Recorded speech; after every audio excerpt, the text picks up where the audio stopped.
Riverside. Well,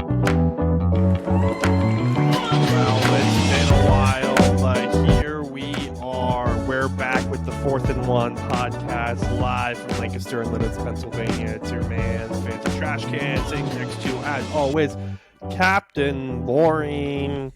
And we are, a month, right, removed from the college football season. Does that sound about right? Just about 20 days or so. All right. Do you know how many days it is until college football begins again? No, I don't know how many days it'll be again, but it's far too many. That's all I know. Far too many. Normally you have that thing on lock. Well, we said we'd take a week off, which was much needed and much deserved. We're back, and we're, excuse me, and we're ready to go with some interesting tidbits. And I'm actually going to start off kind of where we left off last. We said we were going to tool up. We didn't, but we didn't need to because, man,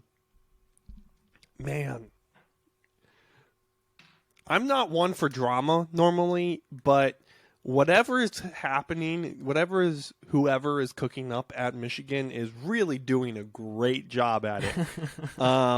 I think it was technically high school. I think technically it was last week, and I told you I was going to look into it, and I didn't get to look into it at all. So since we left you guys last, Michigan, Jim Harbaugh has officially decided to stay at Michigan.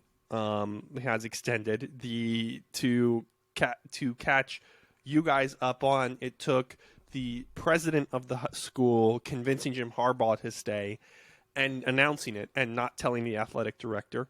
2 days after that, and I'm assuming these are related. There's no way that these things aren't related, and I'll tell you why in a second. 2 days after that,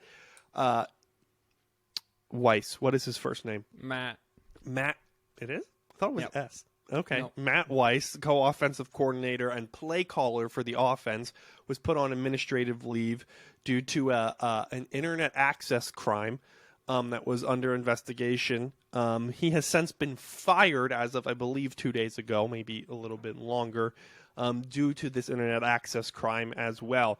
Now, for those of you who wondered what an internet access crime is, I did too, so I looked it up. Technically, Micaiah, an internet access crime could be you have a password to something. Let's just say you have a password to michigan.edu onto the network and everything. I log into your and this is how it is in the state of Pennsylvania, at least. I log into the computer with your username and password, and I delete a file. That is an internet access crime on behalf of me, not on you. Nothing to do with you. That's all. That's all that I needed to do in order to do this. So this happened back in December, and then he was placed on leave after the semifinal game, and then it happened where, like a week ago now, or a few days ago, they fired him, but no new information came out besides that. So maybe he did just To me, this seems the whole thing. I don't think Jim Harbaugh and the AD Ward Manuel are getting along at all. So I think Jim went over the AD's head to ask for the things he wants to ask for, which are higher salary for him, bigger NIL pool for the players, and bigger salary pool for his assistant coaches. Ward Manuel doesn't like it that there's an lame NCAA investigation against him, Jim Harbaugh, which we'll talk about in just a second. So Jim went over the AD's head to the president, Santaono. Santaono sided with Jim Harbaugh, and then Ward Manuel. I'm just gonna guess that Ward Manuel found something lame on Matt Weiss like that, and told Jim that he has to be let go because to get back at him. Like, this thing is just so high school to me. According to WolverineWire.USA today, Isaiah Hull, we learned someone in Schembechler Hall illegally accessed a university email for which they were not the account holder. This is exactly what I just described to you. Ladies and gentlemen, as someone who works in IT, this happens every day.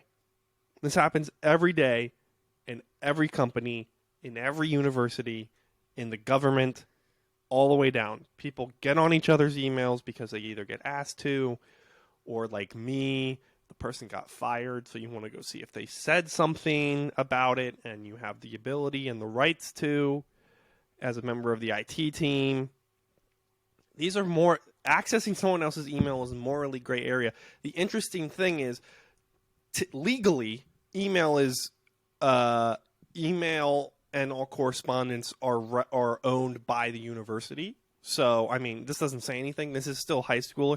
To me, this kind of seems like a bash, again, like a ward. And I wish that we had insiders that I could go ask and be like, hey, what's the word around town? Because it honestly, it seems petty to me. At best, Ward Manuel had nothing to do with it at all.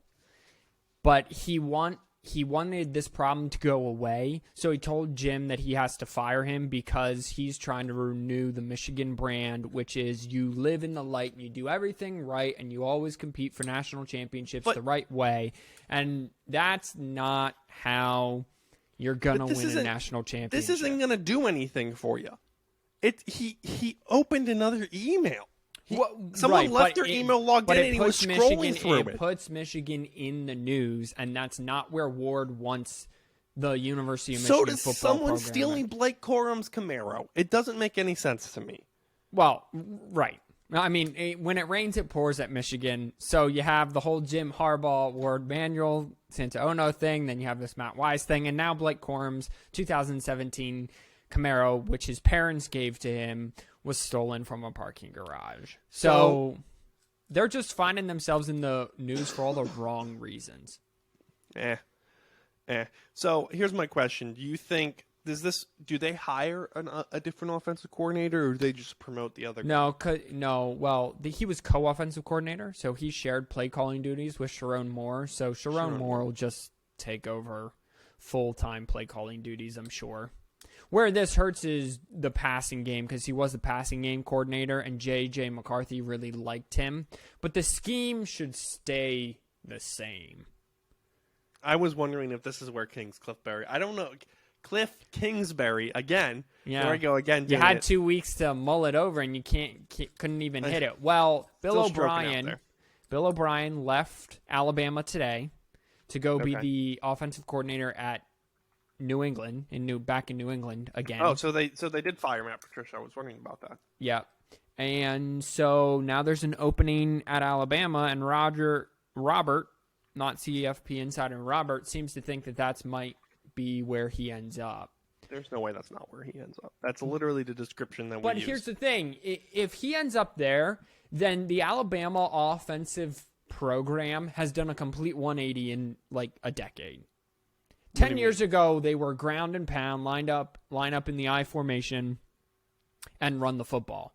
They would have completely gone the opposite direction and now become an air raid system. That's assuming he installs an air raid system. Well, that's the offense he runs, my dude. Cliff Kingsbury is an air raid prodigy. Oh, sure, but maybe he'll install some sort of pro style heavy on the passing game.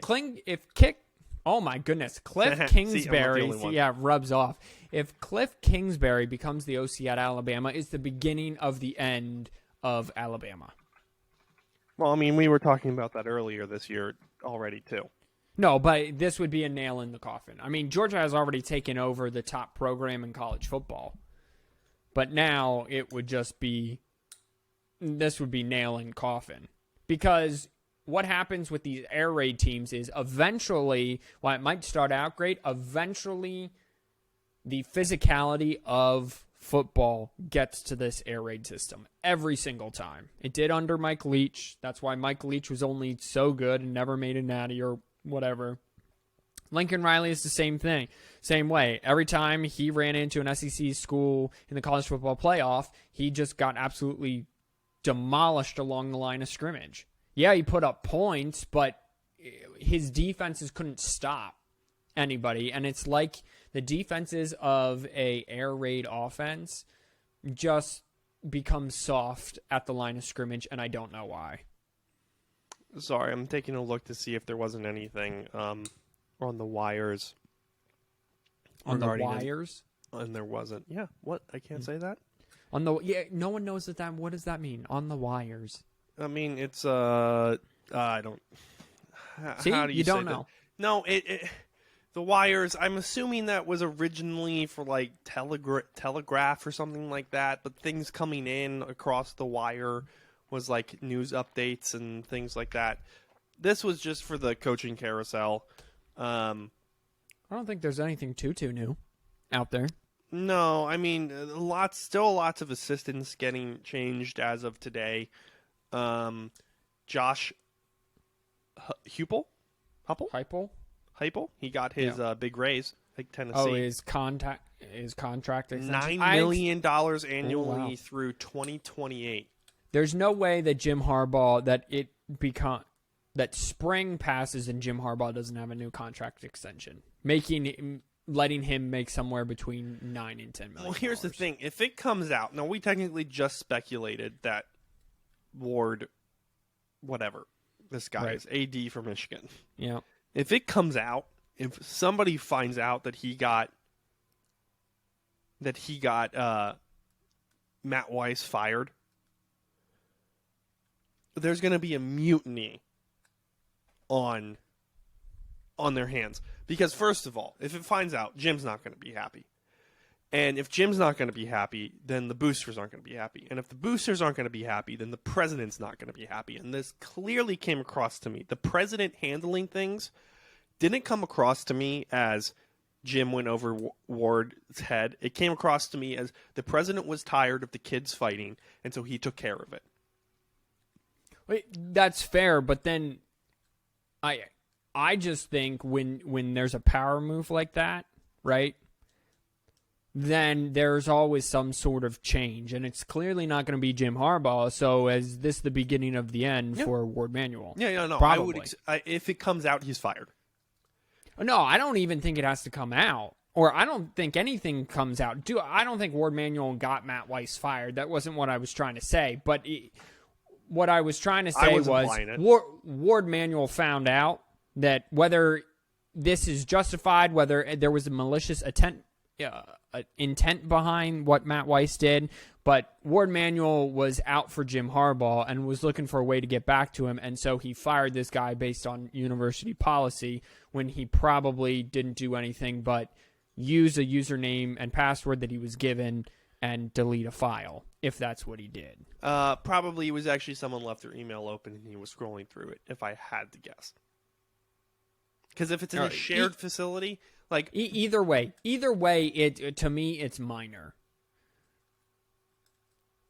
Either way, so it's just as I told our mother today at lunch, I think we as Michigan fans need to really hope that the leadership that comes from the players this year will carry this team at the start of the season. Because the coaches are going to have a lot to answer for, and there's going to be a lot of hype around Michigan at the start of 2023. They might even be the number one ranked team come opening day. Or number two. I think that's a really good possibility. Definitely top three, and that's a really high ranking. And last time we were ranked that high to start a season was 2007 when we fell flat on our face to Appalachian State. So J.J. McCarthy and Blake Corum and all these offensive linemen that are coming back for their senior year, they need to buckle down, work hard this offseason, and then go and not lose to Appalachian State. That's pretty much it.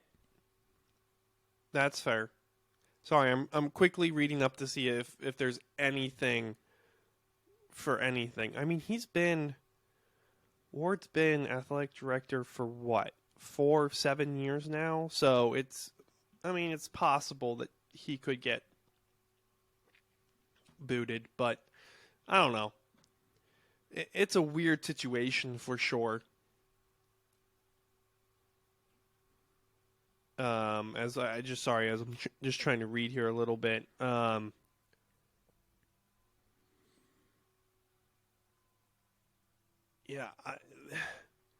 I don't know. This is such a weird situation that I wouldn't say we haven't seen before, because we have. It's the first time at Michigan I think we've seen this, though. In our Which is almost lifetime, like at their least. introduction to the elite party, right? Well, I mean, Like, 'cause you all wouldn't the call elites- you wouldn't call Louisville elite, so Yeah, but all of the scandals and these petty things that put these teams in the news, right, happen at all the elite programs. Like Bama had the Jimbo Fisher thing. Ohio State had the, players selling memorabilia to get tattoos, BS like that. Georgia just had a player arrested for like felony elder abuse. Like what are we doing? Like all of these top programs, like that should be more news over the fact that Michigan bought a kid a sandwich and kept an analyst a little too long, right? Or about the kid in Florida. Did you hear about this? This high school kid in Florida? Which one? That was promised $13 million in NIL. And so he committed to the University of Florida. And then once he committed, it turns out that there was no $13 million. Like the company didn't have enough to pay him. No, I did not hear about So he this. asked out of his commitment at Florida, and Florida gave it to him. But now there's a 5-star quarterback out there a few days, like a week and a half before signing day. Huh. Awkward. Yeah. In case anybody hasn't been able to tell, this is us totally unprepared. Well, there's not much. There's not much structure, to talk about. I mean, there isn't. Throw this thing on our podcast right now. I mean, that's fair. I mean, we can also just kind of throw this thing on autopilot. I was going to jump into like wrapping up the year for each individual team. Sure, like, go for starting it. off there. You're going to want. I'm going to throw you Purdue. You think you can wrap up and preview Purdue for last year and this coming year off the top of your head? 100%. 100% I can. All right. Purdue overachieved in their expectation in 2022. They had a 5-year starter, a 5th-year senior at quarterback, and a 5th-year senior at wide receiver. And so their pass game was explosive. Jeff Brom always comes up with good passing schemes. However, like most good Purdue teams, their defense kind of really was trash. They took advantage of a very trash Big Ten West with the down fall of Wisconsin that was stamped by Paul Kriskett firing, and a down year by Minnesota and Iowa as well. And so they moved on. They got to the Big Ten championship game and then got shellacked in their bowl game at LSU. And for 2023, they hired a defensive-minded head coach to be a defensive-minded head coach. And they're going to have to replace a lot of talent on offense. So I don't think it's going to end well for Purdue in 2023. Yeah. Ryan Walters, I believe. Ryan Walters. I think he was the Illinois head coach. Defensive coordinator, I think. Defensive coordinator, something like that, yeah. Yeah. Because it was the guy who was at Purdue left for Louisville. Right. Yes, Jeff Brom went to Louisville. Yes. Got it. That's hence why I'm confused. I was expecting a little bit more than just you're screwed. I'm not gonna. Well, no, but they kind of are. Like they went from an offensive-minded head coach who could only win 4 games to now a defensive-minded head coach who came from Illinois, so he doesn't have a huge track record of success or coming from a school with success. So now we're just going to believe that Purdue can go 8-4 again. 8-6, thank you. 8-6, yeah, whatever. Well, it was 8-4 regular season, and then they had the loss in the Big Ten championship game and the shellacking at LSU. So 8-4, no, probably not. They're probably going to be like 6-6 or 5-7. I would be surprised if they're even that good this next year. Okay. I mean, here's the real question, because I actually we texted about something earlier, and I would like to ask apologies for everybody. I had a 103 fever yesterday that I am still getting over. In the Big Ten West, does Luke Fickell at Wisconsin actually make a difference? I say yes, but now they're going against the Wisconsin identity for 20-plus years, and they're going air raid on offense. All right, what was the ground and pound, blah, blah, blah, blah, blah. Yeah. Like, I'm sure they'll still run the football, but it just doesn't sit right. Like, Michigan modernized what the Michigan brand of football was, which was running the football 40 times a game. Pro-style offense. Right, That's what okay. that's called. Fair enough. But Michigan updated to where the NFL is with this pro-style offense. They ran a lot from the pistol, and they were explosive on the ground. Like, so now you're going from ground and pound at Wisconsin to air raid, where you're going to throw it probably 40-plus times a game in a region that hasn't always five-star had... quarterback available for $13 million from Florida. Clearly. Yeah, and a region that isn't known for signing high-touted high school quarterbacks. It just screams uneasiness to start. I think Luke Fickell will be successful, and it wouldn't surprise me if he wins the Big Ten West next year, but it just doesn't sit well with me. You have to remember Desmond Ritter. He got Desmond Ritter, which was a no-name, and he did okay in the NFL this year. When he had to come in. I'm sure that there will be development, and Wisconsin eventually will be a good football team, 9-10 wins a year. But it's not like the last good Wisconsin quarterback was Russell Wilson. Yes, and he was a transfer. Yeah. My point being, they need to... When teams go from one identity and a new coach comes in and completely flips it to something else, it doesn't tend to go well the first couple years. Well, okay, let's put a pin in that and jump over to another thing that everybody thinks is going to go well, which is Colorado. Oh, my goodness. Don't even. Oh, what is that? It's a can of compressed air. Oh, can of compressed air. Yeah, I don't know. He's going to be able to buy a whole bunch of players. He's going to bring the swagger and whatever. But that's really a totally different. That's totally different style. Now, granted, he's a defensive-minded head coach, but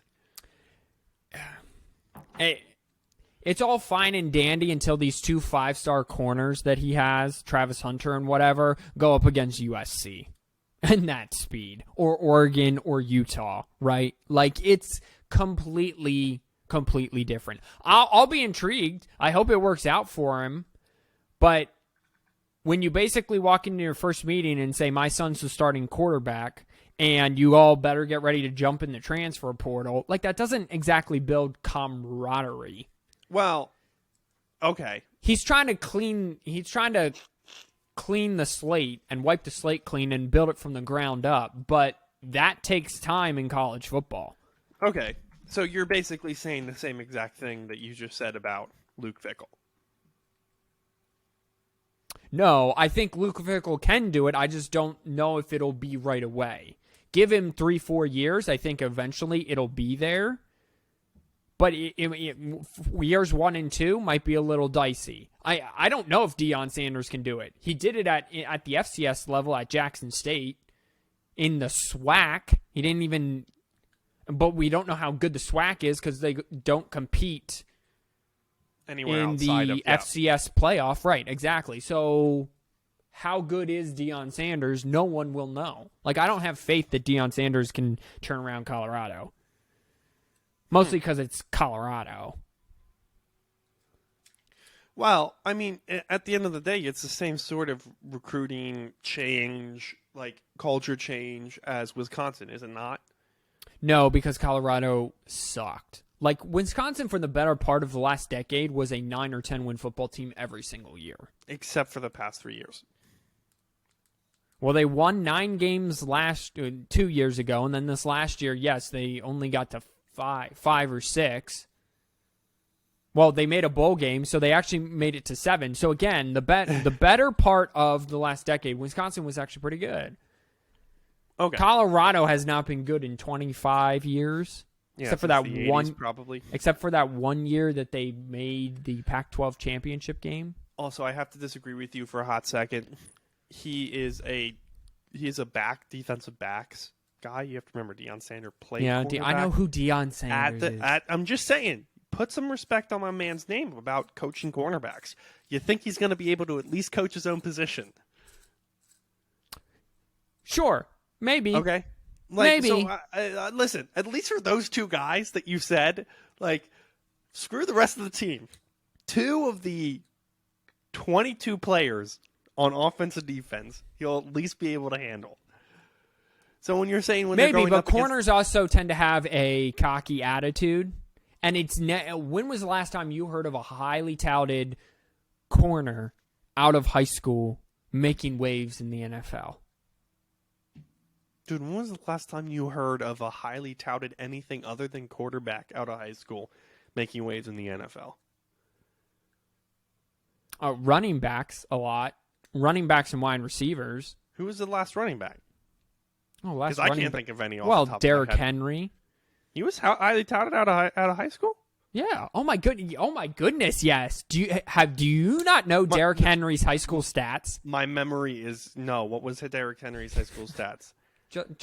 Just type in your little Google there. Derrick Henry high school stats. We're going to take a minute here and I'll talk about, but a lot of wide receivers as well. Listen, I hope Deion can do it because I'm sure it'll be very entertaining. And if he stays at Colorado, which is not what he's trying to do, I'm sure he's trying to make his way back to the ACC, specifically Florida State. But Mike Norvell seems to have that team turned around.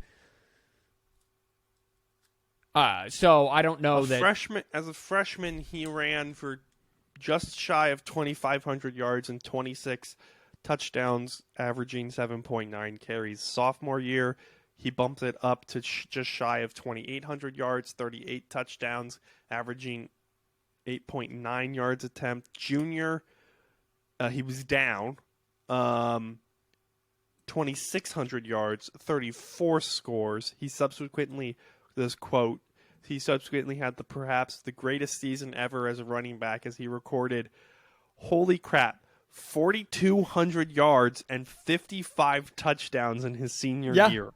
Yeah. Oh, and Simeon, you got to remember, with playoffs for these high school teams, that's a 12-game season. Max. So he recorded in his high school career 1,400 carries for 12,124 yards and 153 tutties. He's the only player in football, in the history of the game of football, to run for 2,000 yards in high school, did it multiple times, obviously, college at Alabama, and the NFL. The only player in the history of football to do that. So he broke Ken Hall's all-time record, and I'm not sure if that's nationally high school or the state of Florida, but his 510 rushing yard game broke Florida's high school single game record. Yes. Dude's a beast. Well, they don't call him... Okay, hold up. And I just realized this, and this is a very tangenty thing as Micaiah breaks his house. Alvin Kamara, did Derrick Henry replace Alvin Kamara at Alabama? They were all on the same they were at the same time. Yeah, but then he transferred to JUCO and then he transferred to Tennessee. I didn't know he transferred to Tennessee. Right. Dang. Speaking of transferring, sorry, now that we're off at the Coach Prime thing, I didn't realize this. JT Daniels. Yeah. So JT Daniels last season was the quarterback for the West Virginia Mountaineers. He is it a sixth year or this is fifth year, redshirt senior? Redshirt senior, that would be his fifth year. Well, I don't know. I'm looking this up now. So he started 22. He started at Georgia. He started at Georgia for 2 years. He started at USC. Oh, that's from 2018 to 2019. Then he transferred to Georgia for 1 year, 2020 to 2021, where he got replaced by Stetson Bennett. Yeah. Then went to Nice. Excuse me. Then he went to West Virginia. Uh-huh. And now he's at Rice. Yeah, he really took a hard slide. And he was the number one recruit when he came out, too. The number one quarterback, at least. He passed when he went 12,000 to USC. yards, 152 touchdowns and 14 interceptions. And the thing was, he wasn't bad at USC. It's just that he got outplayed, an injury and outplayed by Stetson Bennett at Georgia, and then Stetson Bennett won that first natty for him, so he transferred out. And then he didn't play terrible at West Virginia, but that team was kind of not great, especially that defense, and then he transferred to Rice. So he's really backslid. He's gone the wrong way. He started at the peak of college football and college football program, and he backslid all the way to Rice. He was a 5-star recruit ranked as number 1 overall. Yep.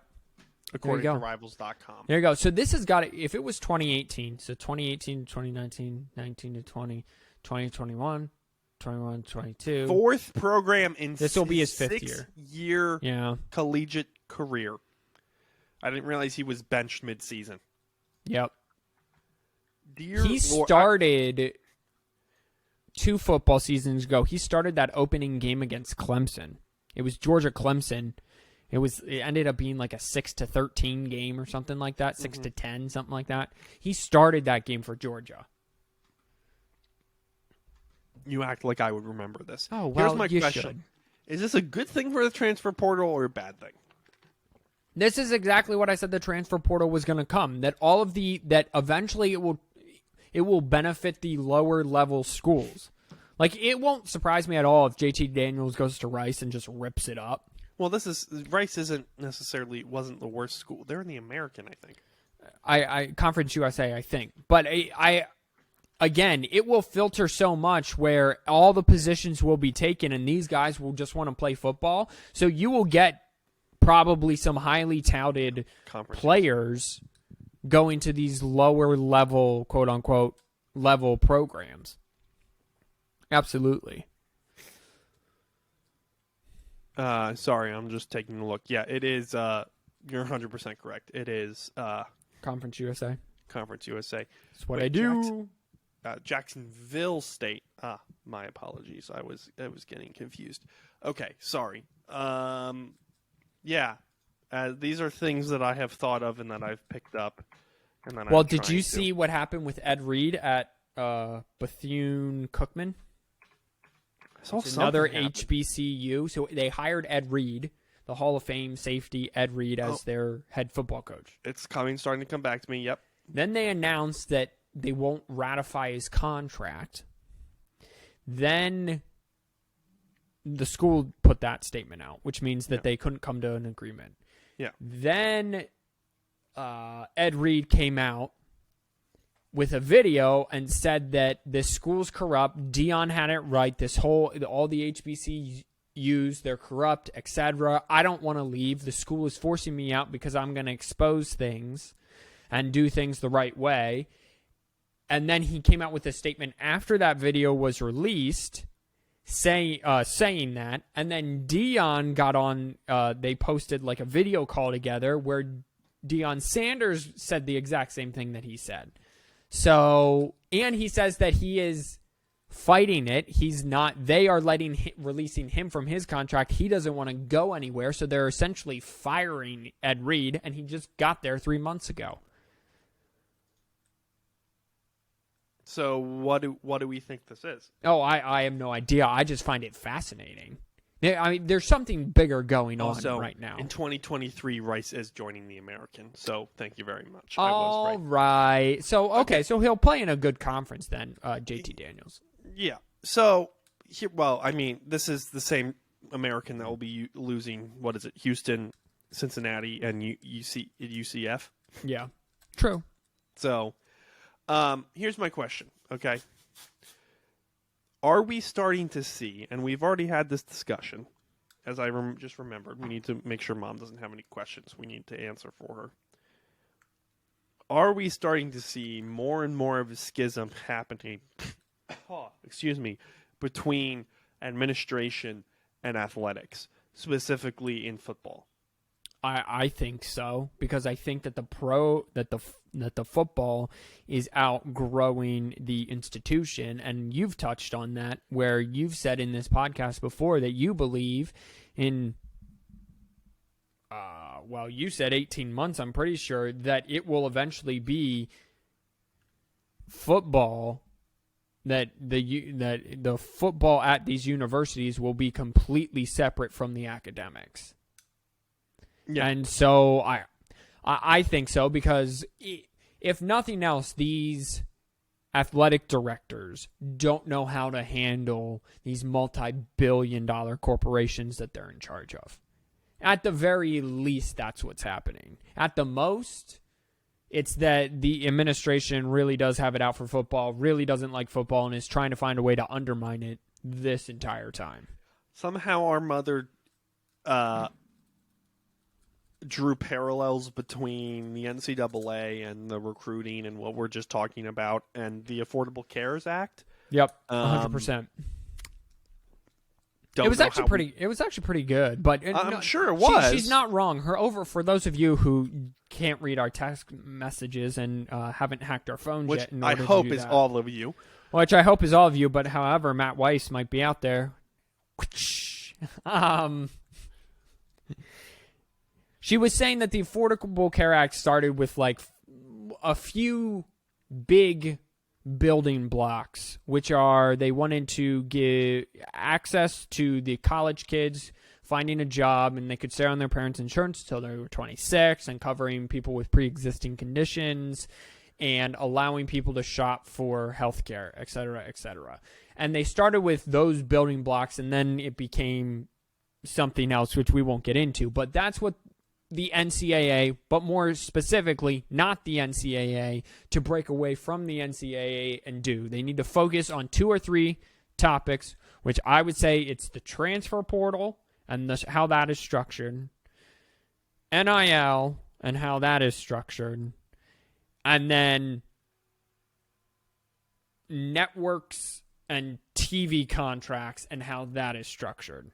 And start with those 3 building blocks and then go from there. And I don't know if we'll ever get there, but I really hope so. And I think that it might happen before the start of the 2025 season. So before the start of when like Texas and Oklahoma join. So it would be at the very end. It would be the season right after the first college football expanded playoff to 12. I'm just going to go with because I was trying to understand this whole... Because you weren't paying attention. Sure. This whole conference realignment thing is really throwing me off. I need to see if I can't find something, because... Okay, so technically the American was the Big East, but not really, and that just confuses me. Whatever Makai just said was probably 100% accurate. Makai, we're going to end on some conference realignment talk, I think, mostly because I'm trying to still understand what is going on. So we are going to look for the 2023 NCAA conference realignment. And what are we talking about with this? Just what's going on and what is happening. A lot's going on, mainly to the Big 12 and the American. However, Conference USA is going away pretty much. They're going to have like 7 teams, and the Sun Belt members are going to the American. Conference USA members are going to the Sun Belt, and American members are going to the Big 12. And the Big 10 eventually, hopefully, will go to conference realignment, like division realignment, and figure that out, because that needs to happen. So, just to redo this. So, Conference USA is going to the American. Yep. The American is going to the Big 12, and then the 2 teams from the Big 12 are headed over to the SEC, but that's in 2024. 2023 is the last season for USC and UCLA from the Pac-12. They'll be joining the Big 10 in 2024 as well.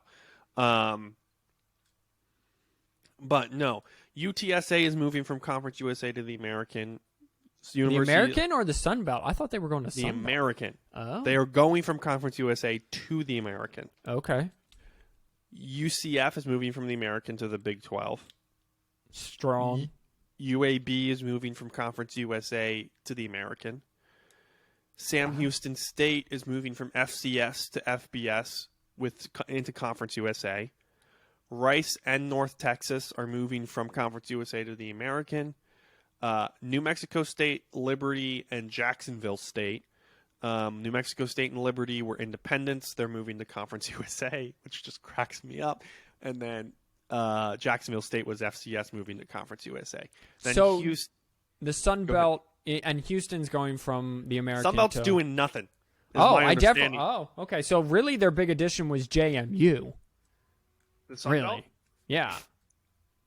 Yeah. Which that didn't even work out in their favor because they didn't even have their two best teams competing in the championship game.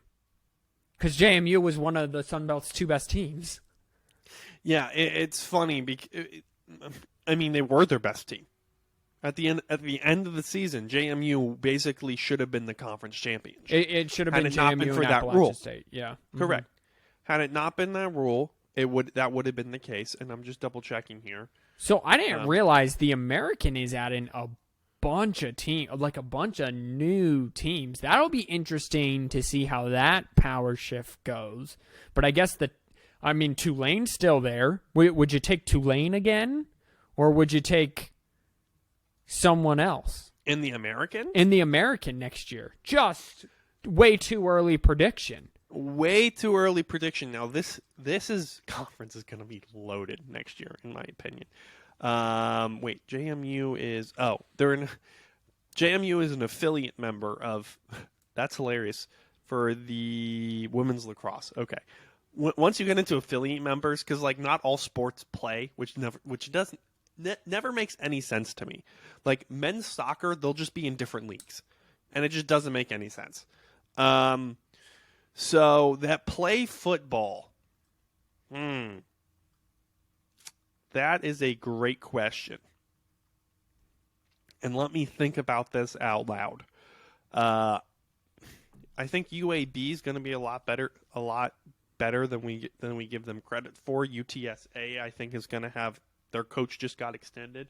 So if whoever I forgot about UTSA. I mean, their offense was really good. Yeah. So they'll have SMU, obviously. SMU's not going anywhere. No, and Tulane's not going anywhere. So I think the question is, which one's going to be the third power that brings it in? My guess is it's probably going to be UTSA, assuming they have a good enough replacement quarterback. But way too early, probably. And I don't know if SMU has their quarterback back. Assuming they do, SMU, I think it's going to be a SMU sort of related. I'm guessing that Tulane's going to be a one and done thing. And then the Big 12, that'll be fun for a year with Texas and Oklahoma there, with Houston and Cincinnati. And there's UCF. finally going to actually be a big enough conference to make sense. To kind of scream a little bit. It's kind of funny with the addition with Texas, Oklahoma leaving, and then all the additions. If Texas and Oklahoma would stay, it probably would turn into the all-around best conference. For sure. You also have to remember, so they're getting the 3 from the American, and then they're also getting BYU. Oh, yeah, and BYU hasn't been a slouch for the last decade either. I think the missing piece that BYU is missing was just the fact that they didn't need to be in a conference, and now everybody got over that. Also, the fact that BYU is joining a conference and Liberty is joining a conference, what do you think that says for Notre Dame? You think they finally buckle up and join the ACC or the Big Ten? I think eventually, yeah. They would have to, or they're dead in the next 2 years, right? I think that, yeah. I think when it comes to the expanded playoff helps their case to be independent, but there's going to be so much money and that NBC eventually and all these other TV programs are going to be like, no, we're not going to pay $500 million to air your home games. We're just not going to do that. They don't need to. NBC has part of the Big Ten now. Right. And that's what I'm saying is that NBC will just let that contract expire, and then Notre Dame's going to be scrambling, and the only way they're going to get their TV money is if they join a conference. 100%. Correct. Because everyone's going to look around and be like, no, we're not going to pay half what we're paying for a full conference just for your home games. Get out of here. They're too smart for that. Do you know, this is funny little thing. Do you know that enrollment at University of Oklahoma is half that of the University of Texas? No, I didn't, but it kind of makes sense considering that Oklahoma's smaller than Texas. That's fair. Anyway, Makai, I don't got anything else. No, bro, I'm done. This was chaotic. This was fun. And I loved it. Yeah. I loved every moment of it. So, for those of you not keeping track who did not enjoy this, sucks to suck for you guys. We love you.